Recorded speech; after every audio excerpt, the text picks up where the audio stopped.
Now let's see next question, that is question number 13। ये हमें complex सा expression दे रखा है, इसको सिंप्लीफाई करके इसकी वैल्यू निकालनी है। तो चलिए इस क्वेश्चन को सॉल्व करते हैं। अब ये एक्सप्रेशन हमने लिख लिया है, अब हमें इसको सॉल्व करना है। यहाँ पर एक चीज का ध्यान रखना है, इस डॉट का मतलब होता है मल्टीप्लिकेशन।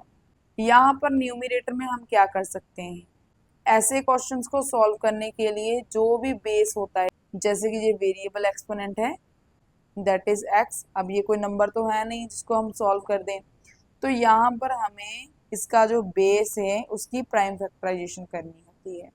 हमें मालूम है 2 इंटू 2 4 होता है, that is 2 raise to power 2 equals to 4।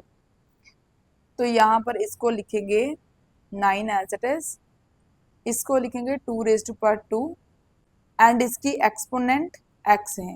तो यहाँ पर जब 2 रेज टू पावर 2 लिखेंगे साथ में x लिख देंगे, क्योंकि हमारे पास एक्सपोनेंट के लिए एक रूल होता है ना, अगर a raise to power m raise to power n है तो इसको हम a raise to power m into n लिख सकते हैं, मीन्स इनको मल्टीप्लाई कर सकते हैं। तो सिमिलरली यहाँ पर 2 raise to power 2 and raise to power x, तो उसको हमने मल्टीप्लाई करके लिख दिया। अगर मैं रफली समझाऊं तो 2 raise to power 2 raise to power x, तो यहाँ पर मैंने 2 रेज टू पावर इसको मल्टीप्लाई करके 2x लिख दिया। क्लियर? अब इसकी एक्सपोनेंट 2 है तो वो यहाँ पर एज इट इज लिखेंगे, इसको भी अगेन हम मल्टीप्लाई करेंगे इसी रूल को यूज करके, बट वो हम नेक्स्ट स्टेप में करेंगे। फिलहाल इतना सिंप्लीफाई हमने किया। डिनोमिनेटर में क्या करेंगे, अब ये देखो यहाँ पर 16 raise to power x plus 1 है। हमारे पास एक आइडेंटिटी होती है a raise to power m into a raise to power n equals to a raise to power m plus n। अगर बेसिस सेम हो एंड बीच में मल्टीप्लिकेशन का साइन हो, यहाँ पर डॉट का मतलब मल्टीप्लिकेशन होता है, तो एक बार बेस को लिखना है एंड एक्सपोनेंट्स को ऐड कर देना है, ये रूल होता है। अगर हम यहाँ से ये लिख सकते हैं तो यहाँ से ये भी लिख सकते हैं, इसी का उल्टा करेंगे। अगर एक्सपोनेंट्स ऑलरेडी प्लस में है तो उसको हम ऐसे अलग अलग बेस की एक्सपोनेंट की फॉर्म में लिख सकते हैं। अब यहाँ पर हम यही रूल को अप्लाई करेंगे।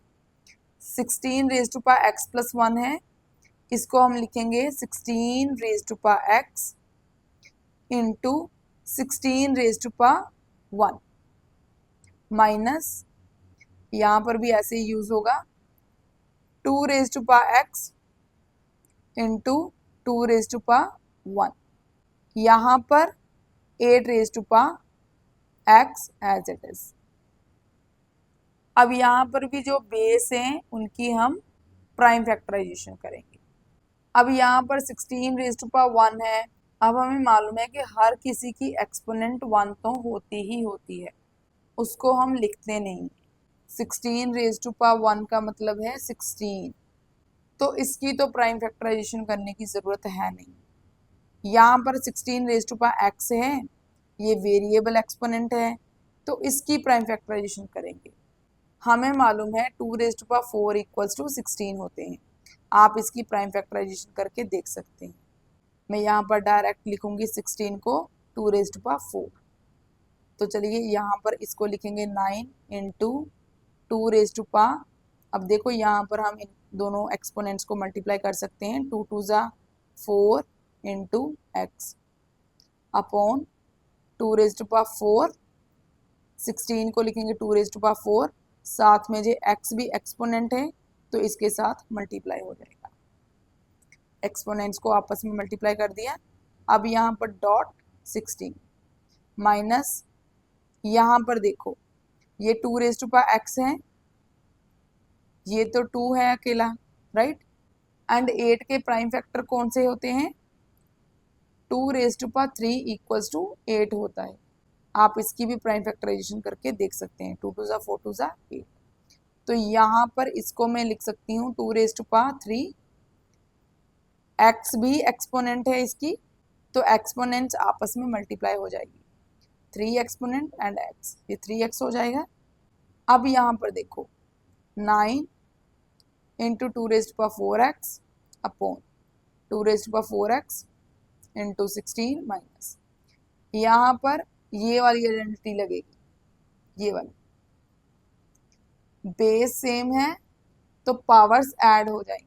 अब ये मत सोचना कि ये क्यों नहीं पावर ऐड करी, हमें सिर्फ वेरिएबल्स एक साथ इकट्ठा करना है, ठीक है, इसको नहीं।